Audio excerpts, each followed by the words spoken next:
Salut à tous et bienvenue sur Geeko World. Aujourd'hui, nouveau numéro de l'émission consacrée au Weekly Shonen Magazine, cette fois numéro 26. Avant d'aller plus loin dans cette émission, je tenais vraiment à vous remercier pour l'engouement dont vous avez fait preuve pour la première émission, c'est extrêmement motivant. Sachez que j'ai aussi pris en compte tous vos remarques et tous vos commentaires et j'essaie d'améliorer et d'encore une fois optimiser cette émission. Mais bien sûr, je vous parle de tout ça après le générique.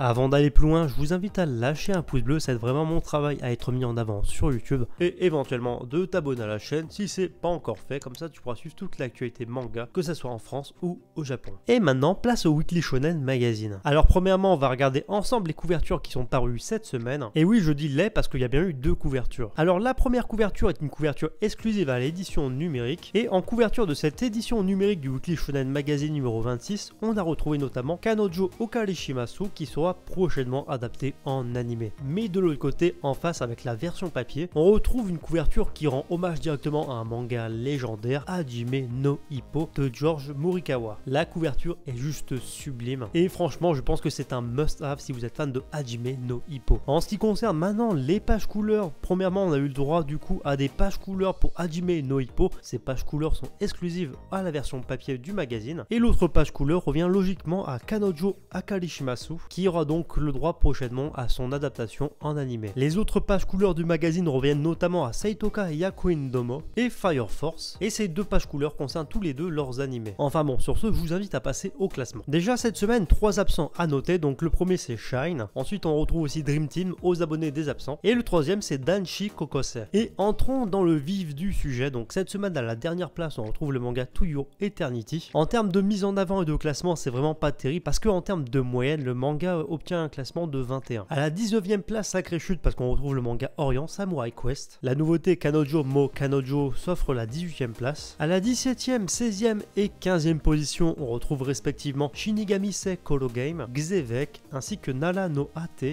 no Bukura. Ensuite en 14e, 13e et 12e position, on retrouve Sore Demo Ayumu wa Yosete Kuru, Hitman les coulisses du manga et Love Dilemma qui se conclura très prochainement. Et quand je vous dis prochainement, c'est qu'il reste 3 chapitres avant la fin du manga. En 11e position, on retrouve Kanojo Okarishimasu qui va donc avoir le droit à un animé. Classement assez sympa pour Blue Lock qui décroche cette fois la 10e position du classement, ce qui fait que tout simplement le manga Blue Lock tourne autour des 12 places environ en moyenne. La nouveauté Tokyo Babble décroche quant à elle la 9e place. Depuis sa sortie dans le magazine, le manga est plutôt bien mis en avant par l'éditeur. D'ailleurs en termes de moyenne de classement, il obtient le nombre de 6, ce qui est un rang plutôt pas mal, surtout au vu du nombre de mangas qu'il y a dans le magazine. En 8e, 7e et 6e position, on retrouve respectivement Eden Zero, le manga de Hiro Mashima. J'en ai fait un manga Discovery, allez jeter un oeil. Saitoka Yakuin Domo et Fire Force de Hatsushi Hokubo. Ce qui nous mène donc au top 5 de ce nouveau numéro. Et donc en 5e place, on retrouve le manga de Football Days. En 4e place, je l'ai découvert la semaine dernière, il s'agit de Kuko's Fiancé. Franchement, c'est un vrai coup de cœur, je m'attendais pas à ce que le manga soit aussi bien. En plus de ça, les ventes du premier tome ont été plus que satisfaisantes, ce qui annonce un très bon démarrage pour le manga. En tout cas, je vous le recommande. L'excellentissime La Bombe Tokyo Revengers décroche cette fois la 3e place, ça fait plaisir. Ce qui lui permet donc d'obtenir en moyenne la 7e place au classement. En 2e position, on retrouve le célèbre Ice of Diamond Act 2. Pareil, c'est un manga qui est toujours tellement mis en avant par l'éditeur que vous le retrouverez régulièrement dans le top 5. Et enfin, le manga qui se paye donc le luxe de s'offrir la première place cette semaine, c'est Bakemonogatari, qui a le droit notamment à la couverture le mois prochain. En tout cas, voilà pour le classement de cette semaine. Au prochain numéro du Weekly Shonen Magazine, donc c'est-à-dire dans le numéro 27, on pourra retrouver notamment Bakemonogatari de O-Great en couverture du magazine, mais aussi avec des pages couleurs. Les mangas Tokyo Babble et Domestic Girlfriend s'offriront également des pages couleurs, et les mangas Days et Eden Zero auront tous les deux droit à des pages additionnelles, donc c'est-à-dire à des chapitres de 22 pages. Et avant de conclure, vous me l'avez beaucoup demandé la dernière fois, donc je vais le faire. On va parler des mangas issus du magazine classés au top Oricon, et je rappelle que le but c'est pas de faire du otakult, c'est juste que vous m'avez demandé de le faire. faire, du coup je vous fais plaisir. Et donc au top Oricon, à la 4ème place, on retrouve Seven Deadly Sins et son 41e et dernier tome. En termes de vente, le manga cumule pas moins de 216